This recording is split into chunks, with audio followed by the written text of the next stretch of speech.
నమస్తే, welcome to #you. నేను మీ రాజేష్. తెలంగాణలో లేటెస్ట్గా జరుగుతున్నటువంటి బీజేపీ పార్టీలు జరుగుతున్నటువంటి డెవలప్మెంట్స్ కొంత ఆసక్తికరంగా మారుతూ ఉన్నాయి. అంటే రీసెంట్గా బండి సంజయ్ గారి కామెంట్స్, అట్లాగే ఇప్పుడు ఎవరు అవునన్నా కాదన్నా హుజూరాబాద్ నియోజకవర్గం అంటే ఫేస్ ఆఫ్ ది కాన్స్టిట్యున్సీ, ఖచ్చితంగా ఎవరు అవునన్నా కాదన్నా ఈటల రాజేందర్. ఆయన ఇప్పుడు ప్రస్తుతం మల్కాజ్గిరి ఎంపీగా ఆయన ప్రాతినిధ్యం వహిస్తున్నారు. మరోవైపు ఇప్పుడు హుజూరాబాద్ బీజేపీ పాలిటిక్స్ హైదరాబాద్ చామీర్పేటకు చేరినట్టుగా అనిపిస్తోంది. ఎందుకంటే ఈటల రాజేందర్ వెంట దాదాపుగా 20 ఏళ్లుగా నడుస్తున్నటువంటి బీజేపీ పార్టీలో పదవులు బాధ్యతలు దక్కడం లేదని ఈటల అనుచరులందరూ ఆవేదన వ్యక్తం చేస్తున్నారు. ఒక్కసారిగా షామీర్పేటకి అందరూ కూడా తరలి వచ్చారు. తమ భవిష్యత్ కార్యాచరణపై చర్చించేందుకు హుజూరాబాద్ బీజేపీ నేతలు, కార్యకర్తలు, ఆయనతో పాటు వెన్నంటి ఉన్నటువంటి వాళ్ళందరూ కూడా ఇవాళ ఉదయం పెద్ద సంఖ్యలో షామీర్పేటలోనే ఆయన ఈటల రాజేందర్ నివాసానికి చేరుకున్నారు. పార్టీలో వాళ్ళకి ప్రియారిటీ లేదనేది ప్రధాన ఆరోపణ, ఆవేదన, ఆందోళన. మరి బండి సంజయ్ వర్గం తమను పట్టించుకోవడం లేదని కూడా ఈటల వర్గానికి చెందినటువంటి హుజూరాబాద్ నియోజకవర్గ బీజేపీ ఇన్ఛార్జిగా ఉన్నటువంటి గౌతమ్ రెడ్డి రాజీనామా కూడా చేశారు. సో ఇప్పుడు కేంద్ర మంత్రి బండి సంజయ్ తమను పట్టించుకోవడం లేదనేది ఈటల వర్గం ప్రధానంగా చేస్తున్నటువంటి ఆరోపణ, ఆవేదన. మరి ఇప్పుడు ఇటువంటి సందర్భాల్లో ఈ పరిణామాలు చోటు చేసుకోవడం తెలంగాణ బీజేపీలో ఒక రకంగా సంచలనంగా మారాయి. ఖచ్చితంగా ఇప్పుడు బండి వర్గం వర్సెస్ ఈటల వర్గం ఖచ్చితంగా చూడాల్సినటువంటి అవసరం ఉంది. మరోవైపు కొత్తగా వచ్చినటువంటి అధ్యక్షుడు రామచంద్రరావు గారికి కూడా ఇదొక పెను సవాల్గా మారబోతా ఉంది. సో ఇప్పుడు తన నివాసానికి వచ్చినటువంటి అనుచరులతో ఈటల అందరినీ కలిశారు, వాళ్ళని ఓదార్చారు, నచ్చజెప్పారు, పార్టీ కోసమే కష్టపడాలని రిక్వెస్ట్ చేశారు. ఆయన అనుచరులతో మాట్లాడుతూ కూడా మమ్మల్ని నియోజకవర్గంలో పాత బీజేపీ, కొత్త బీజేపీని మాట్లాడుతున్నారని ఆవేదన వాళ్ళ వైపు నుంచి వ్యక్తం చేస్తే పార్టీ టికెట్లు పాత వారికి ఇస్తారని అంటున్నారని, ఈటల రాజేందర్కు కొంత టికెట్లు ఇవ్వరని చెప్తున్నారని, మరి మా బతుకులు ఏం కావాలని వాళ్ళందరూ కూడా నిలదీసినట్టుగా కనిపిస్తుంది. మా సంగతి ఏంటో తేల్చే వరకు మేము భోజనం కూడా చేయము, మేము ఇక్కడి నుంచి కదలబోమంటూ కూడా భీష్మించుకున్నారు. దాదాపుగా 20 ఏళ్లుగా మీ వెంట నడిచినందుకు మా నోట్లో అన్నం పెడతారా లేక మట్టి కొడతారా అంటూ కూడా మీరే చెప్పాలనేది ఈటల ముందు వాళ్ళందరూ కూడా బొల్లుమన్నారు. అంటే ఇప్పుడు తాజాగా మొన్న హుజూరాబాద్లో పర్యటించినటువంటి బండి సంజయ్ ఆ సందర్భంగా చేసినటువంటి వ్యాఖ్యలు ఇప్పుడు సంచలనంగా మారాయి. అంటే గత పార్లమెంట్ ఎన్నికల్లో తనకు తక్కువ ఓట్లు రావాలని హుజూరాబాద్లో కొంతమంది పనిచేశారని, అలాంటి వారికి స్థానిక సంస్థల ఎన్నికల్లో టికెట్లు ఇవ్వమంటారా అని బండి సంజయ్ ప్రశ్నించారు.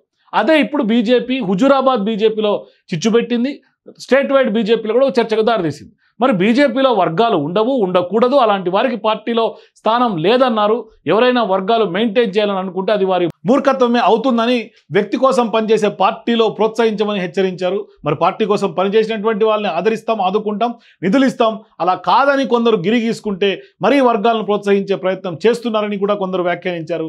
ఇక నుంచి అలాంటివి సహించమని కూడా హెచ్చరించారు. అయితే బండి సంజయ్ ఈ వ్యాఖ్యలు చేసిన ఆ వెంటనే ఈటల వర్గీయుడుగా ఉన్నటువంటి పేరు పొందినటువంటి నేత గౌతమ్ రెడ్డి అయితే మాత్రం పార్టీకి రాజీనామా చేశారు. సో ఇప్పుడు ఈటల విషయంలో గత కొంతకాలంగా పార్టీలో జోరుగా చర్చ జరుగుతోంది.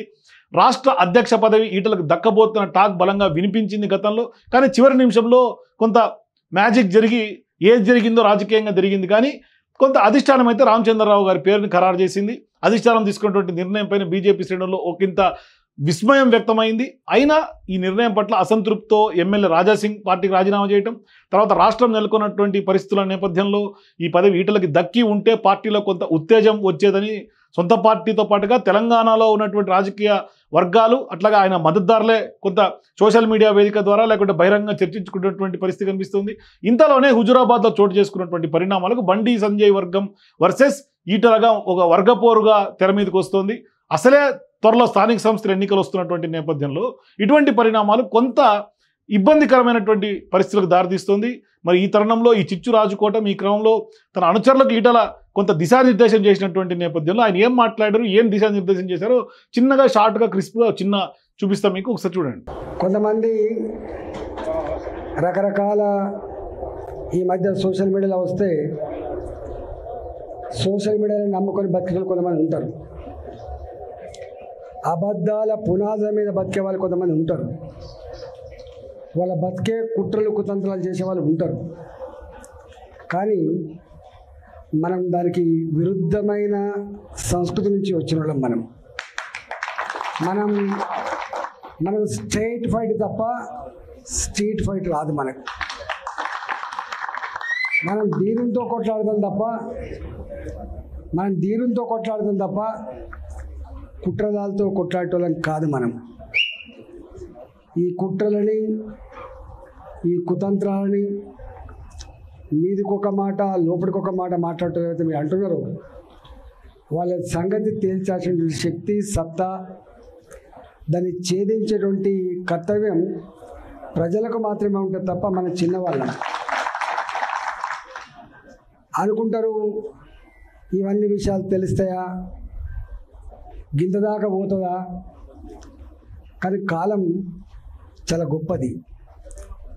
నేను చిన్నప్పుడు ఎమర్జెన్సీ ఎత్తేసిన తర్వాత ఓట్లు వచ్చినాయి. నేను చిన్న పిల్లగాని, ఆనాడు టీవీ లేదు. ఆనాడు కేవలం రేడియో మాత్రమే ఉండే. సెల్ ఫోన్ల కాలం కాదు, పేజర్ల కాలం కాదు, టీవీల కాలం కాదు. ఎవరో ఒక ఇంటికి పేపర్ వచ్చేది. సాయంత్రం పూట మాత్రం ఆల్ ఇండియా రేడియో న్యూస్ వచ్చేది. గా కాలంలో కశ్మీర్ నుంచి మొదలుపెట్టి కన్యాకుమారి వరకు ఆనాటి నియంతృత్వం, ఆనాటి ఎమర్జెన్సీ, ఆనాటి నరమేధానికి వ్యతిరేకంగా ప్రజలు ఎట్లా ఓట్లేసి గెలిపించారో మనం చూసినాం. అంటే ప్రజలు టెలిపతిలాగా కశ్మీర్ నుంచి మొదలుపెట్టి కన్యాకుమారి వరకు ఎట్లా సమాచారం చేరుతుందో, ఎట్లా పదుకున్నట్లు ఓట్లు ఎత్తారో 70 ఏళ్ళలో చూసిన నేను. ఇవాళ ఈ కాలం ఏం కాలమే, ఇది సెల్ ఫోన్ల కాలం. ఇవాళ నేను మాట్లాడుతున్నా, రికార్డు చేసుకుంటాడు. నేను బాజాప్తా యుద్ధం చేస్తాను తప్ప బేజాప్తా యుద్ధం చేస్తాను కాదు. బాజాప్తా మాట్లాడటం తప్ప బేజాప్తా మాట్లాడటం కాదు. సందర్భం వచ్చినప్పుడు తప్పకుండా ఎక్కడ మాట్లాడాలి, ఏం మాట్లాడాలి అవన్నీ చేస్తాం. మనం చరిత్ర లేకుండా వర్తమానం ఉండదు. చాలామంది చరిత్రను అది కాలకల్పనలో కలిసిపోయింది అనుకుంటారు. చరిత్ర అనేది లేకుండా వర్తమానం లేదు. ఇవాళ కూడా మనం 1947లో స్వతంత్రం వచ్చిందని చెప్పి ప్రతి సంవత్సరం సంబరాలు జరుపుకుంటూనే ఉన్నాం. కొన్ని వందల సంవత్సరాల కాలం పాటు కొన్ని లక్షల మంది భారత మాత ముద్దుబిడ్డలు ఆనాడు స్వేచ్ఛ కోసం, స్వతంత్రం కోసం, బానిస సంఖ్యలు బద్దలు కొట్టడం కోసం ఉరికంబాలు ఎక్కిన వాళ్ళు ఉన్నారు. జైళ్ళలోనే మగ్గి చనిపోయిన వాళ్ళు ఉన్నారు. అనేక మంది తుపాకీ తూటాలకు బలైన వాళ్ళు కూడా ఉన్నారు. మనకు తెలుసు. ఆ చరిత్ర ఉంది కాబట్టే ఇవాళ మనం ఉన్నాం. చరిత్ర లేకపోతే ఇవాళ వర్తమానం లేదు. వర్తమానం లేకపోతే భవిష్యత్తు లేదు. కొంతమంది వెకిలిగాళ్ళు ఇంకెక్కడి తెలంగాణ ఉద్యమమే అంటారు.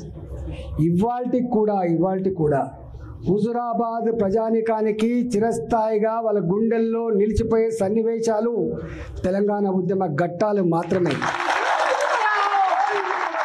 అది కమలాపూర్ నియోజకవర్గంలో, అది హుజురాబాద్ నియోజకవర్గం కావచ్చు. అనేక మంది ఇక్కడ ఉన్నారు. 48 గంటల పాటు 72 గంటల పాటు ఉత్తర దక్షిణ భారతానికి రైళ్లు ఆపాలని చెప్పి పిలిపిస్తే మనం సాక్ష్యం కదా, ఫైరింగ్ చేస్తాం, చంపేస్తాం అని చెప్పి బెదిరిస్తే కూడా ఫైర్ చేసుకోవాలి నా కొడుకు అని చెప్పి ఛాతిని ఎదురొడ్డినటువంటి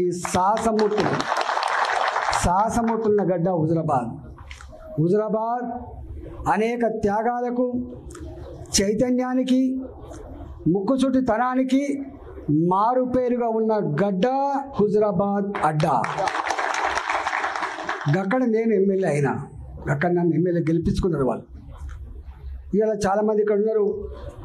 ఇంతమంది మనం చెప్పిన సురేంద్రరాజు గారు చెప్పారు, 2005లో స్థానిక సంస్థల ఎన్నికలు వస్తే కాపాడింది కరీంనగర్ని. ఆనాడు కమలాపూర్ నియోజకవర్గం గుర్తుపెట్టుకోండి. చాలామంది సద్దులు కట్టుకొని అనేక దిక్కుల ప్రచారానికి పోయిన కరీంనగర్లో ఇదే. 2006లో కేసీఆర్ గారికి ఎన్నికలు వస్తే మళ్ళీ గదే హుజురాబాద్పై కొట్లాడిండ్రు. ఇవాళ 1 కాదు 2 కాదు, తెలంగాణ వ్యాప్తంగా ఎక్కడ సాహసోపేతమైన ఉద్యమాలు జరిగినా ఆ సాహసోపేతమైన ఉద్యమాలలో పాల్గొన్న బిడ్డలు హుజురాబాద్ బిడ్డలు. ఇవాళ మానుకోట ఇవాళ గుర్తు, మానుకోట రాళ్లకు మొక్కాలని చెప్పి ఇవాళ కూడా మాట్లాడుకుంటాం. మానుకోట రైల్వే స్టేషన్లో చిందిన రక్తం సాక్షిగా అనేక మంది ఉన్నారు. మానుకోటలో ఒక 200 మందో 300 మందో ఉద్యమానికి బయలుదేరితే అలా 150 మంది హుజరాబాద్ బిడ్డలు ఉన్నమాట వాస్తవం. సో చూశారు కదా ఈటల మాటలు. సో ఖచ్చితంగా అందరూ కలిసికట్టుగా పోరాడాలనేది మాత్రమే ఈటలు చెప్తున్నారు. మీరు కూడా ఈటల మాటలు విన్న తర్వాత ఇప్పుడు బండి వర్గం వర్సెస్ ఈటల వర్గంగా, ఈటల వర్సెస్ బండిగా అవతరించినటువంటి ఈ వర్గ పోరుని బీజేపీ అధిష్టానం ఎట్లా దీనికి సార్ట్ అవుట్ చేస్తుంది? మీ అభిప్రాయాల కింద కామెంట్స్ తెలియజేయండి. For more videos please watch #.